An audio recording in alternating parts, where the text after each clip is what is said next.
society. It was done by a country, it was done by a world where racism runs in the blood of America then, and it still does today.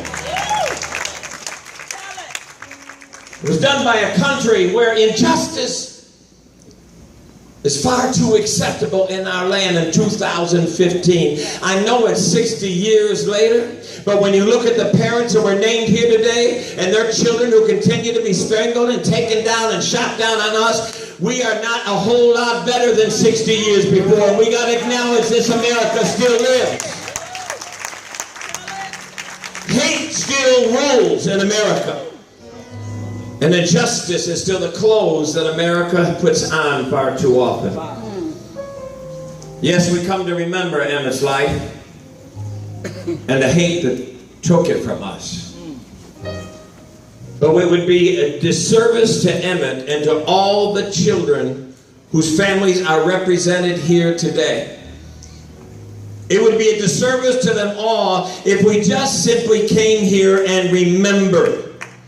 If we just remembered Emmett and remembered all those who have been stolen their lives from us, if we just remember them, it's not enough. Whether they were taken by rogue police, whether they were taken by vigilante, trigger-happy individuals, or whether it's by black-on-black crime.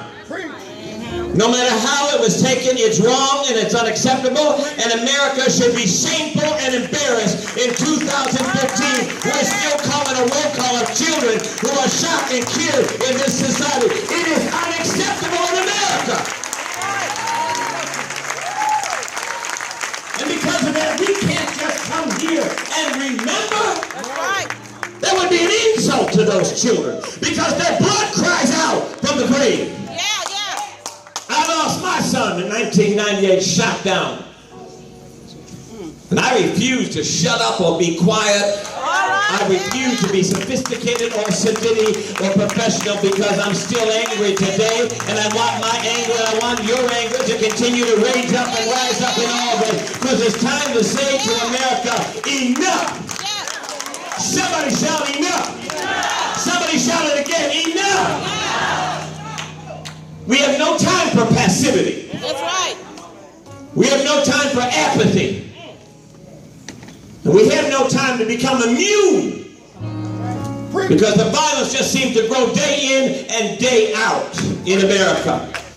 It's time to say enough. Enough. Better say that. In the scriptures, we hear about Jesus who's walking along the road, and there is a mother burying her son. The scriptures tell us Jesus interrupted the death march.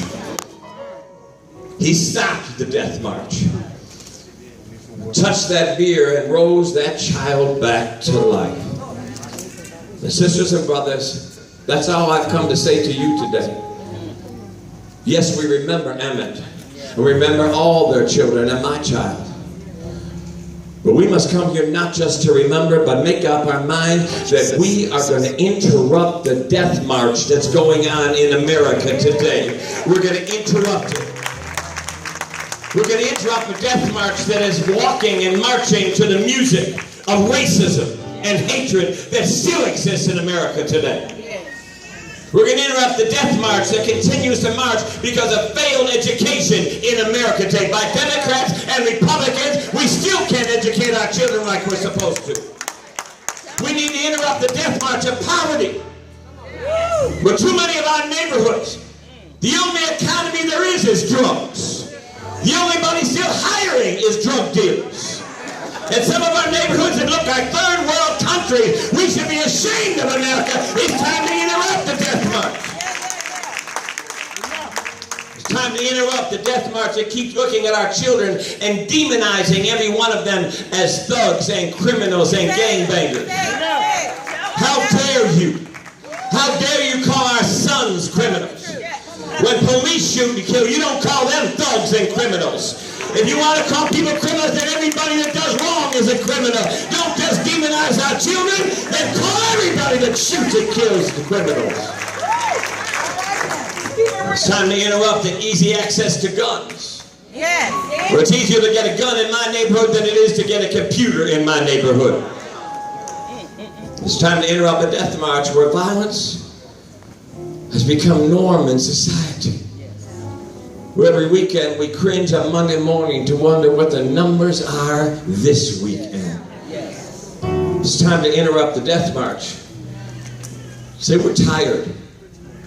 We're tired of teddy bears and balloons and yellow police tape become the national landmarks of our neighborhoods. We're tired of sirens and police cars and helicopters and gunshots become the music of our summer. We're tired of burying our children. How dare we as a country tell the world how to act when our own home is in disorder and our children are dying in our streets. We don't have to go across an ocean. We just got to go out our front doors and see the shooting and the killing that's taking place in our country. How dare you speak to the world and ignore your problems at home? Dr. King said 52 years ago on this weekend at the March on Washington, America, you are not going to rest or be tranquil while injustice still reigns in this country. And that's what we've got to do today. It's time for us to stop just coming to church and be church. You didn't hear me.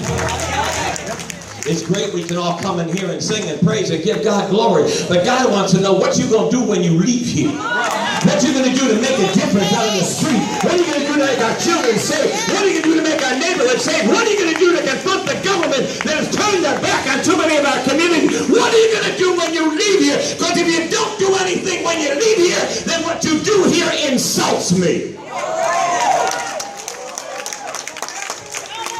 60 years ago, the murder of Emmett ignited a fire in America and a movement began. Well, sisters and brothers, if you love Emmett then when you leave here today, a movement ought to begin. And America ought to understand you cannot rest until our children are safe. We're tired of burying our children. God bless you.